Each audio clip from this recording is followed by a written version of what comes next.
Do you reckon we value history anymore? Do we respect our institutions and the principles that they're founded upon?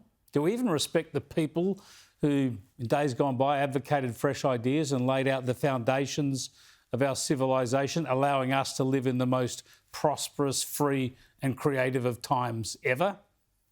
Well, increasingly we turn our backs on these things. Well, some of us do. And so it is that in New York City, a statue has been removed from City Hall. For 187 years, this likeness of Thomas Jefferson has been proudly displayed in City Hall. Founding father, diplomat, polymath, towering figure, and the third president of the United States, Jefferson has now been taken away in shame because more than two centuries ago, his Virginia plantation used slave labour.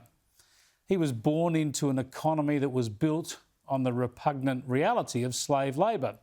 It's all he knew at that time. He was actually part of early efforts to end slavery and limit slavery, but yes, he inherited slaves, traded in people and profited from them. Jefferson was also the chief author of the timeless Declaration of Independence that opened with the powerful words, "We hold these truths to be self-evident, that all men are created equal, that they are endowed by their Creator with certain unalienable rights, that among these are life, liberty, and the pursuit of happiness." Now, through the slavery that was central to daily life in his part of the world, Jefferson obviously did not exactly live up to these ideals at the time. All men were not created equal.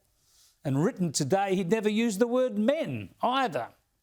But those words, those ideals, that declaration and the republic it gave life to, well, they led to the abolition of slavery and the emancipation of people right across the United States half a century later, not to mention the vote and equality for women.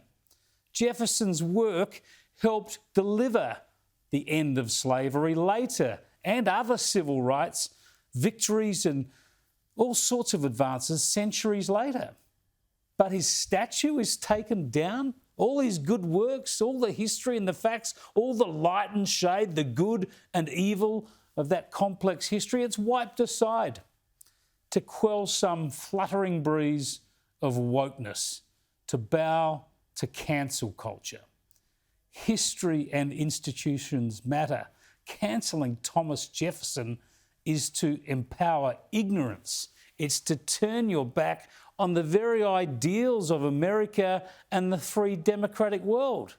However imperfectly these ideals have been put into practice, the ideals as eloquently expressed by Jefferson matter, and they matter now as much as ever.